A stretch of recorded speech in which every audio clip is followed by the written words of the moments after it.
Hi friends, welcome to Samriya Kalata channel. Already ஏகப்பட்ட deduction இருக்கும் சேலரியில. எதுக்கு இப்போ பிஎஃப் அமௌண்ட்டை நீ இன்க்ரீஸ் பண்ண? அது பிஎஃப் இல்ல விபிஎஃப். விபிஎஃப் பிபிஎஃப் என்னது இது? சரி எக்ஸ்பிளைன் பண்றேன். சரி ஓகே, இன்னையோட topic PPF vs VPF.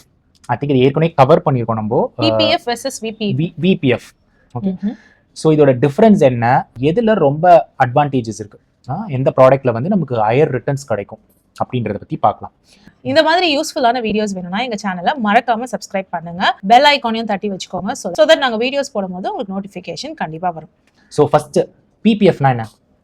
Provident fund, public provident fund. So இது வந்து எல்லாருக்கும் அப்ளிகபிள். சேலரிடாகவும் இருக்கலாம், ஹோம் மேக்கராக இருக்கலாம், இல்லை பிஸ்னஸ் மேனாக இருக்கலாம், யார் வேணாலும் பண்ணலாம். இது எப்படி கான்ட்ரிபியூட் பண்ணலாம்னா, ஒரு பேங்க்குக்கு போகலாம், ஓப்பன் பண்ணலாம் பிபிஎஃப் அக்கௌண்ட், இல்லையா ஒரு போஸ்ட் ஆஃபீஸ் போகலாம், அங்கே ஓப்பன் பண்ணலாம். ஓகே, இதுதான் வந்து பிபிஎஃப். Coming to EPF. இபிஎஃப்ன்றது தான் யாரெல்லாம் வந்து ஒர்க் பண்ணுறாங்க, எனி சேலரிட் எம்ப்ளாயிடு பார்த்தீங்கன்னா மோஸ்ட்லி ஒரு 20 எம்ப்ளாயிஸ்க்கு மேலே இருந்து ரெஜிஸ்டர் பண்ணியிருந்தாங்கன்னா அவங்க வந்து இபிஎஃபோட ரெஜிஸ்டர் பண்ணியிருக்கணும். மந்த்லி ஒரு கான்ட்ரிபியூஷன் டிடெக்ட் பண்ணிடுவாங்க அவங்க நம்ம சேலரியிலேருந்து. ஸோ நம்ம ஃபோர்ஸ்ஃபுல்லாக சேவ் பண்ணுவோம், அதுக்கு ஒரு இன்ட்ரெஸ்ட் கிடைக்கும். ஓகேங்களா, இதுதான் எம்ப்ளாயி ப்ராவிடென்ட் ஃபண்ட். இது எவ்வளோ பண்ணலாம்னா 12% of your basic pay. Okay, நம்ம சேலரி வந்து லெட்ஸ் அஸ்யூம் ஒரு 1 lakh இருக்குன்னா அதில் பேசிக் பே ஒரு 50,000 இருக்கும் பர் மந்த். அந்த 50,000ல 12% சேவ் பண்ணலாம். இதுதான் வந்து எம்ப்ளாயி ப்ராவிடென்ட் ஃபண்ட். இப்போ நம்ம எக்ஸ்ட்ராவா டிடெக்ட் பண்ணலாம், அதுதான் voluntary provident fund. So government என்ன சொல்றாங்க, 12% டிடெக்ட் பண்றோம் சொல்றாங்க. நம்ம என்ன சொல்றோம், 12%ல எனக்கு எக்ஸ்ட்ராவா டிடெக்ட் பண்ணிடுங்க என் சேலரியில இருந்து அப்படின்னு சொல்லலாம். அது எவ்வளோ மேக்ஸிமம் அலவுட்னா 88%. In other words, your entire basic pay amount ஃபுல்லாக நீங்கள் வந்து வாலண்டரி ப்ராவிடென்ட் ஃபண்டாக கொடுத்துடலாம், பேலன்ஸ் இருக்கிற அமௌண்ட். ஸோ எனக்கு வந்து 10,000 வந்து என்னோட பேசிக் பேனா அதில் 1,800 1,800 டிடெக்ட் பண்ணுறாங்க பிஎஃப்னா, பேலன்ஸ் இருக்கிற 8,200 நம்ம வந்து வாலண்டரியாக கான்ட்ரிபியூட் பண்ணிடலாம். ஓகே, இதுதான் வாலண்டரி ப்ராவிடென்ட் ஃபண்ட். சரி, ஏன் வந்து VPF better compare to PPF அப்படின்னு என்ன கேட்டிங்கன்னா, விபிஎஃபோட இன்ட்ரெஸ்ட் ரேட் வந்து ஹையர். ஓகே, விபிஎஃபோட interest rate is nothing but every year வந்து கவர்மெண்ட் வந்து சேஞ்ச் பண்ணும் இந்த இன்ட்ரெஸ்ட் ரேட், அந்த எம்ப்ளாயி ப்ராவிடென்ட் ஃபண்ட் அந்த ஆர்கனைசேஷன். இந்த இயர் பார்த்தீங்கன்னா 8.25%. ஸோ யாரெல்லாம் ஒர்க் பண்ணிட்டு இருக்காங்களோ நம்மளோட கான்ட்ரிபியூட் பண்ணுற அமௌண்ட்ல இருந்து 8.25% வந்து எல்லாருக்கும் இன்ட்ரெஸ்ட் கொடுப்பாங்க கவர்மெண்ட். ஸோ அது கிடைக்கும். ஆனால் பிபிஎஃப்ல 7.1% தான். ஓகே, ஸோ எவ்வளோ டிஃப்ரென்ஸ் பாருங்க, 1.15% வந்து டிஃப்ரென்ஸ் இருக்கு ரெண்டுத்துக்கும், பிபிஎஃப்க்கும் விபிஎஃப்க்கும். பிபிஎஃபோட ஒரு இம்பார்ட்டன்ட் திங் வந்து log in period. So PPF பார்த்தீங்கன்னா மினிமம் 15 years வந்து லாக் இன் இருக்கு. ஸோ 15 years இருக்கு. ஆனால் 5 years அப்புறமா பார்ஷியலாக வித்ட்ராயல் பண்ணலாம். ஸோ யாராவது ஒருத்தர் இப்போ நீங்கள் ஓப்பன் பண்ணுறீங்க ஒரு பேங்க்ல போயிட்டு, இல்லை ஒரு போஸ்ட் ஆஃபீஸில் போயினா, சரி லெட்ஸ் அஸ்யூம் ஒரு 25 years ஓப்பன் பண்ணுறோம்னா 40 years வரைக்கும் லாக் இன் ஆயிருக்கும் அமௌண்ட். ஓகே, ஸோ நம்ம அது வரைக்கும் எடுக்க முடியாது, எடுக்கலாம், ஒரு பார்ஷியல் வித்ட்ராயல் மாதிரி அலோவ் பண்ணுவாங்க ஆஃப்டர் 5 years. ஸோ அதுதான் பிபிஎஃப். எம்ப்ளாயி ப்ராவிடென்ட் ஃபண்ட் டில் ரிட்டையர்மெண்ட். ஓகே, சம்படி என்ன ரிட்டையர்மெண்ட்னா 58 வச்சுக்கோங்களேன், அந்த வரைக்கும் வந்து எடுக்க முடியாது. அதுலயும் சில கண்டிஷன்ஸ் எடுக்கலாம். அகைன் அதுக்கும் சில கண்டிஷன்ஸ் இருக்கும், மேரேஜ்னு சொல்லணும், இல்லைனா மெடிக்கல் எமர்ஜென்சின்னு சொல்லிட்டு அந்த மாதிரிலாம் எடுக்கலாம். இப்போ ஜென்ரலி இதான் டிஃபரன்ஸ். இது வந்து 15 year, இது வந்து டில் ரிட்டையர்மெண்ட். ஓகே, இப்போ ஒரு எக்ஸாம்பிள் எடுத்துக்கலாம். இதுல பிபிஎஃப்ல மினிமம் கான்ட்ரிபியூஷன் வந்து per year 500 rupees. ஓகேங்களா, ஆனால் மேக்ஸிமம் கான்ட்ரிபியூஷன் 1.5 lakhs. ஸோ ஒருத்தரால ஒரு இண்டிவிஜுவல் சிட்டிசனால 1.5 lakhs மேலே 1 year கான்ட்ரிபியூட்டே பண்ண முடியாது. மேக்ஸிமம் 1.5 தான் கான்ட்ரிபியூட் பண்ணணும், மினிமம் 500 per year கான்ட்ரிபியூட் பண்ணலாம். இப்போ எம்ப்ளாயி ப்ராவிடென்ட் ஃபண்ட் இருக்குல்ல, அதில் நான் 88% சொன்னல, அது பார்த்தேன்னா நம்மளோட 88% வாட் எவர் பேலன்ஸ் உங்களோட சேலரியை பொறுத்து எவ்வளோ பேசிக் பே இருக்கோ அதை ஃபுல் அமௌண்ட் கூட நம்ம கான்ட்ரிபியூட் பண்ணலாம். ஆனால் இதில் ஒரு கண்டிஷன், 2.5 lakhsக்கு மேலே கான்ட்ரிபியூட் பண்ணா இன் அ இயர் அந்த எக்ஸஸாக கான்ட்ரிபியூட் பண்ணுற அமௌண்ட்டுல வர இன்ட்ரெஸ்ட் இஸ் டாக்ஸபிள். புரியுதா? ஸோ லெட்ஸ் அஸ்யூம் என்னோட பேசிக் பே வந்து ஒரு 50,000 வச்சுக்கோங்களேன். கம்பெனியோட ஃபோர்ஸ்ஃபுல்லாக கான்ட்ரிபியூட் பண்ணுற அந்த 12% இருக்குல்ல எம்ப்ளாயி ப்ராவிடென்ட் ஃபண்ட், அது எவ்வளோ வரும்? 6,000 வரும். கரெக்டா? 6,000னா இன்டூ 12 72,000 வருது. ஸோ நான் எவ்வளோ பண்ணலான்னா balance 2.5 minus 1.72,000 which is like 1.68 lakhs தான் என்னால் வந்து விபிஎஃப்ஓ கான்ட்ரிபியூட் பண்ணால் டேக்ஸ் வராது, அதில் வர இன்ட்ரெஸ்ட். ஓகே, அதுக்கு மேலே கான்ட்ரிபியூட் பண்ணக்கூடாது. ஸோ நான் என்ன சொல்வேன்னா, யாரெல்லாம் பிபிஎஃப் கான்ட்ரிபியூட் பண்ணுறீங்களோ விச் இஸ் 1.5 lakhs கான்ட்ரிபியூட் பண்ணீங்களோ அந்த அமௌண்ட் அப்படியே எடுத்து உங்கள் எம்ப்ளாயர் கிட்ட போயிட்டு எக்ஸ்ட்ராவா என்னோட சேலரியிலேருந்து டிடெக்ட் பண்ணிக்கோங்க, வாலண்டரி ப்ராவிடென்ட் ஃபண்ட் நான் இவ்வளோ கான்ட்ரிபியூட் பண்ணுறேன் அப்படின்னு சொல்லிட்டு நீங்கள் போட்டிங்கன்னா, ஃபார் எக்ஸாம்பிள் 1.5 lakhs இன் இயர்னா இன் மந்த் வந்து 12,500 வருதா, 12,500 வருது. அந்த அமௌண்ட்டை இதில் கான்ட்ரிபியூட் பண்ணிடுங்க. கான்ட்ரிபியூட் பண்ணீங்கன்னா இதில் வந்து உங்களுக்கு 7.1% கிடைக்கிற இன்ட்ரெஸ்ட் இடத்துல இங்கே வந்து 8.25 கிடைக்கும். அகெயின் இட் இஸ் ஆல் வந்து சேஞ்ச் ஆகிட்டே இருக்கும். 7.1ன்றது எவ்ரி 3 months சேஞ்ச் பண்ணிட்டே இருப்பாங்க. ஓகேங்களா. அதே மாதிரி இந்த 8.25ன்றது வந்து இயர்லி ஒன்ஸ் சேஞ்ச் பண்ணுவாங்க. இப்போதைக்கு லாஸ்ட் இயர்க்கு 8.25. ஸோ நெக்ஸ்ட் இயர் வந்து 8.3 ஆகலாம், இல்லை 8.15 ஆகலாம். பட் அரௌண்ட் 8.25லேருந்து 8.5 அந்த ரேஞ்ச் தான் இருக்கும். But easily higher than PPF by 1%, more than 1%. இப்போ பார்த்தீங்கன்னா 1.15% வரைக்கும் அதிகமாக இருக்கு. சரி, 1.15% தானே என்ன இப்போ அப்படின்னு சொல்லிட்டு நீங்கள் நினைக்கலாம். பட் ஆனால் அதோட இம்பாக்ட் நான் என்னன்னு சொல்கிறேன். ஸோ லெட்ஸ் அஸ்யூம் நீங்கள் வந்து 2 பேர் இருக்காங்க. என் ஒய்ஃப் வந்து ஃபார் எக்ஸாம்பிள் எங்கள் 2 பேர் எடுத்துக்கோங்க. என் ஒய்ஃப் வந்து 1.5 கான்ட்ரிபியூட் பண்ணுறாங்க ஃபார் 15 இயர்ஸ். இதில் பிபிஎஃப்ல ஒர்க் பண்ணாததுனால பிபிஎஃப் தான் இவங்க பண்ணணும்.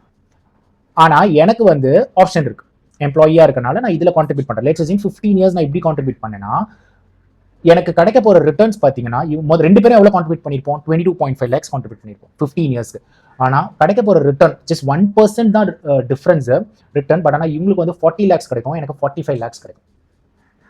But it free money again. Okay, ரெண்டுமே கவர்மெண்ட் பேக்ட், கவர்மெண்ட்டோடது, அப்சல்யூட்லி நோ ரிஸ்க். ஓகே, 2 பேருக்கும் வந்து என்ன ஆனாலும் மார்க்கெட் மாதிரி வந்து குறைய போகிறது இல்லை, மியூச்சுவல் ஃபண்ட்ஸோ என்ன ஆக போகுதுலாம் இல்லை. போட்ட அமௌண்ட் ஷுவராக கிடைக்க போகுது, அந்த டேட்டில் கிடைக்க போகுது. பட் ஆனால் டிஃப்ரென்ஸ் பார்த்தீங்கன்னா 5 lakhs. ஸோ இதுதான் என்னோட view. Always opt for VPF. ஓகேங்களா, எஸ்பெஷலி இஃப் யூர் ஒர்க்கிங். ஏன்னா வந்து ஒர்க் பண்ணாதவங்களுக்கு ஆப்ஷன் கிடையாது, அவங்க கண்டிப்பாக பிபிஎஃப் தான் போய் ஆகணும். பட் ஒர்க் பண்ணுற எல்லாருக்கும், ஏன்னா நிறைய பேர் பார்த்தீங்கன்னா பிபிஎஃப் ஓப்பன் பண்ணி வச்சிருப்பாங்க. எனக்கு தெரிஞ்சவங்க கூட எல்லாருமே ஆல்மோஸ்ட் ஓப்பன் பண்ணி வச்சிருக்காங்க. ஏன்னா அது வந்து ஏடிசி டேக்ஸ் பெனிஃபிட் கிடைக்கும் அப்படின்னு சொல்லிட்டு. இன்னும் நான் வச்சுக்கோங்க, விபிஎஃப்பும் ஏடிசியில் வரும், அதுவும் அதே டேக்ஸ் பெனிஃபிட் தான் கிடைக்கும். அதே அந்த 1.5 lakhs கிளைம் பண்ணிக்கலாம். ஸோ வந்து இது ஒரு பெட்டர் ஆப்ஷன். இன்னெல்லாம் பார்த்தீங்கன்னா எல்லாரும் எஃப்டியில் போடுவாங்க. கரெக்டாக ஏன் எஃப்டியில் போடுவாங்க அப்படின்னு பார்த்தீங்கன்னா இன்ட்ரெஸ்ட் ரேட்டே அதிகமாக இருக்கும். நீங்கள் அதெல்லாம் தெரியல, உங்கள் பேரண்ட்ஸ் கிட்டலாம் கேட்டு பாருங்கள்.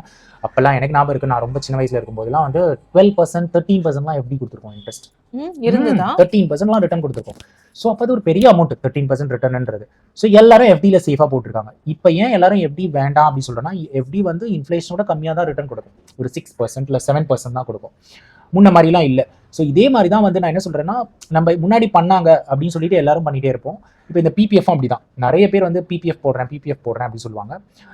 ஒர்க் பண்ணுறவங்களே வேறு தேர் இஸ் அன் ஆப்ஷன். பிபிஎஃப்ல போடுறதுக்கு பதிலாக அதே அமௌண்ட்டை விபிஎஃப்ல போட்டால் பெட்டர் ரிட்டர்ன்ஸ் கிடைக்கும். நான் சொன்ன மாதிரி அந்த ஒரு 5 lakhs டிஃப்ரென்ஸ் ஈஸிலி ஏர்ன் பண்ணலாம் எக்ஸ்ட்ராவா. இல்லை ஒரே ஒரு என்னன்னா, அந்த பேஷன்ஸ் இருக்கணும். ஏன்னா வந்து எடுக்க போகிறது வந்து வெயிட் பண்ணணும். ரிட்டையர்மெண்ட்டுக்குன்னு இந்த ஃபண்ட் யோசிக்கணும். நம்ம வந்து ஷார்ட் டர்மாக யோசிக்கக்கூடாது. இன்னும் நிறைய பேர் பண்ணுற தப்பு வந்து போட்டுட்டு எடுத்துருவாங்க, ஒரு 5 இயர்ஸில் பிரேக் பண்ணிட்டே இருப்பாங்க. எனக்கு ஒரு எமர்ஜென்சி வருது, மேரேஜுக்கு வேணும், ஏதாவது ஒன்று செலவுக்காக எடுத்துக்கிட்டே இருப்பாங்க. கவர்மெண்ட்டும் அலோவ் பண்ணுறாங்க. கவர்மெண்ட் என்ன சொல்கிறாங்க, ஒரு 2-3 கண்டிஷன் சொல்கிறாங்க. நீ வீடு கட்ட போகிறேன்னா எடுத்துக்கலாம், ஒரு மெடிக்கல் எமர்ஜென்சி எடுத்துக்கலாம், அந்த மாதிரி ஒரு மேரேஜ்னா எடுத்துக்கலாம், வித்ட்ரா பண்ணலாம், அந்த மாதிரிலாம் சொல்லிட்டு அவங்க கொஞ்சம் பார்ட் ஆஃப் அமௌண்ட் எடுக்கலாம் அப்படின்னு சொல்லிட்டு அவங்களும் சொல்கிறாங்க. ஒவ்வொரு கம்பெனி மாறும் போதே வந்து எடுப்போம்ல, மாறும்போது வந்து டிரான்ஸ்ஃபர் ஆகிடும் ஒரு கம்பெனில இருந்து இன்னொரு பிஎஃப். எடுக்கவும் முடியுமே. எடுக்கலாம். பட் அதான் எடுத்தனா வந்து சம்டைம்ஸ் வந்து டாக்ஸபிள் இருக்கும். இப்பதான் கான்ட்ரிபியூட் பண்ணா அதுக்கு சம் இயர்ஸ் எல்லாம் இருக்கு. ஸோ பெட்டர் வந்து இந்த அமௌண்ட்டை எடுக்காம இருக்கிறது தான் ஒரு குட் ஆப்ஷன். ஏன்னா இது எல்லாமே வந்து ஒரு லாங் டர்ம். ஓகேவா. ஸோ நான் என்ன சொல்றேன்னா, பிபிஎஃப்னு சொல்லிட்டு பிளைண்ட்லி யாராவது போடுறாங்க, என்னோட ஃப்ரெண்ட்ஸ் சொல்றாங்க அவங்க போட்டிருக்காங்க, அதனால நானும் போட்டிருக்கேன் அப்படின்ற மாதிரி இல்லாமல், நான் சொன்ன இந்த பாயிண்ட்டை கொஞ்சம் யோசிச்சு பார்த்தீங்கன்னா உங்களுக்கு எவ்வளோ யூ கேன் ஏர்ன் அப்படின்னு தெரியும். ஈஸிலி வந்து ஒரு 5 lakhs you can earn extra. PPF compare பண்ணும்போது பிபிஎஃப்ல வந்து ஒரு 5 lakhs ஏர்ன் பண்ணலாம் in a long period of 15 years just by 1.15% தான் வந்து டிஃப்ரென்ஸ். ரெண்டுத்துக்கும் உள்ள டிஃப்ரென்ஸ் பார்த்தீங்கன்னா பர்சன்டேஜ். ரெண்டுமே கவர்மெண்ட் பேக்டு, ரெண்டுமே வந்து 100% சேஃப். ஓகே, உங்களுக்கு எதுவுமே ரிஸ்க் ஃப்ரீன்னு சொல்லலாம், எதுவுமே இல்லை, ஷுவராக உங்களுக்கு கிடைக்க போகிற அமௌண்ட்டு. அது எல்லாத்த விட மெச்சூரிட்டி டைமில் டேக்ஸ் எக்ஸம்ப்ட். இப்போ நம்ம மியூச்சுவல் ஃபண்ட்லாம் பேசணும்ல, அதில் பார்த்தீங்கன்னா போட்ட அமௌண்ட்டை எடுக்கும்போது ஒரு long term capital gain tax இருக்கும். எல்லா ஃபுல் அமௌண்ட் நமக்கு கிடைக்காது, கொஞ்சம் டேக்ஸ் பே பண்ணிட்டு தான் வரும். ஆனால் இதில் ரெண்டுமே வந்து ஃபுல்லி டேக்ஸ் எக்ஸம்ப்ட். ஸோ நமக்கு வந்து ஃபுல் அமௌண்ட்டும் கையில் கிடைச்சிடும், எதுவுமே நம்ம டேக்ஸ் பே பண்ண வேணாம். இதுதான் வந்து என்னோட பாயிண்ட் ஆஃப் வியூ. ஸோ நீங்கள் எப்படி இன்வெஸ்ட் பண்ணிட்டு இருக்கீங்கன்னு பாருங்க. இன்னும் ஸ்டில் பிபிஎஃப் தான் பண்ணிட்டு இருக்கீங்க அப்படின்னா அந்த அமௌண்ட்டை யூ கேன் ஸ்டில் கண்டினியூ. ஏன்னா நீங்கள் ஒன் ஸ்டார்ட் பண்ணிட்டீங்கன்னா ஒரு 500 மினிமம் பே பண்ணணும். அது நீங்கள் 500,000 rupees பே பண்ணிட்டு கொஞ்சம் அப்படியே அந்த அமௌண்ட் எல்லாம் விபிஎஃப்ல கன்வெர்ட் பண்ணிடுங்க. விபிஎஃப்ல கொஞ்சம் மூவ் பண்ணிடுங்க. எம்ப்ளாயர் கிட்ட பேசினீங்கன்னா அவங்க வந்து எனக்கு எக்ஸ்ட்ரா கான்ட்ரிபியூட் பண்ணுங்க, நீங்கள் ஒரு ரெக்வெஸ்ட் கொடுத்தீங்கன்னா அது கான்ட்ரிபியூட் பண்ண ஆரம்பிச்சிருவாங்க. So you can earn more interest. இதுதான் வந்து நான் சொல்ல வர்றது. கையில் வரது கம்மியாயிடாதா?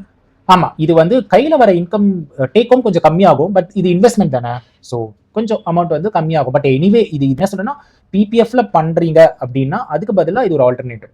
பிபிஎஃப் பண்றதுக்கு பதிலாக இதில் பண்ணலாம். ஏன்னா பிபிஎஃப் பண்ணாலும் நீங்கள் நம்ம சேலரியிலேருந்து எடுத்து எதர் இயர்லி ஒன்ஸ் பே பண்ணுவாங்க, சில பேர் இல்லை மந்த்லி பே பண்ணுவாங்க. எப்படி வேணாலும் நிறைய ஆப்ஷன்ஸ் இருக்குது பே பண்ணுறதுக்கு. இதுனா விபிஎஃப்னா மந்த்லி. மந்த்லி நம்ம சேலரியிலேருந்து ஒரு அமௌண்ட் டிடெக்ட் பண்ணிட்டே இருப்பாங்க. ஃபோர்ஸ்ஃபுல்லா ஒரு சேவிங் ஆமா, பண்ணிட்டே இருக்கும். ஃபோர்ஸ்ஃபுல்லாக ஒரு saving.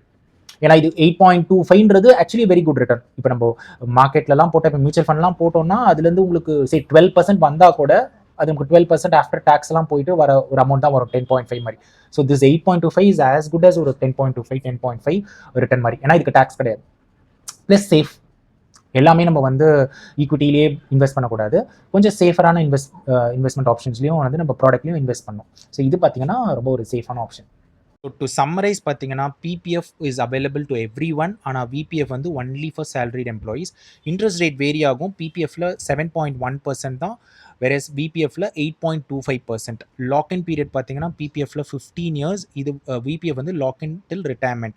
Partial withdrawal is possible after 5 years in PPF, versus இதில் வந்து 88% அப் டு பேசிக் பே வந்து can be contributed in VPF. 2.5 lakhsக்கு மேலே எம்ப்ளாயி ப்ராவிடென்ட் ஃபண்ட் கான்ட்ரிபியூட் பண்ணுற எல்லா அமௌண்ட்டுக்கும் வர இன்ட்ரெஸ்ட் வந்து டாக்ஸபிள்.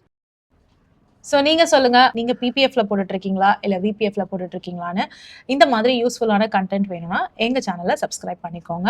இந்த வீடியோ பிடிச்சதுன்னா please like, share and subscribe. உங்க ஃப்ரெண்ட்ஸ்க்கு மறக்காம இந்த வீடியோவை ஷேர் பண்ணி விடுங்க. வேற ஒரு வீடியோல திரும்ப உங்களை மீட் பண்றோம். Until then, it's bye from Jamima. Take care. Bye from Dilip.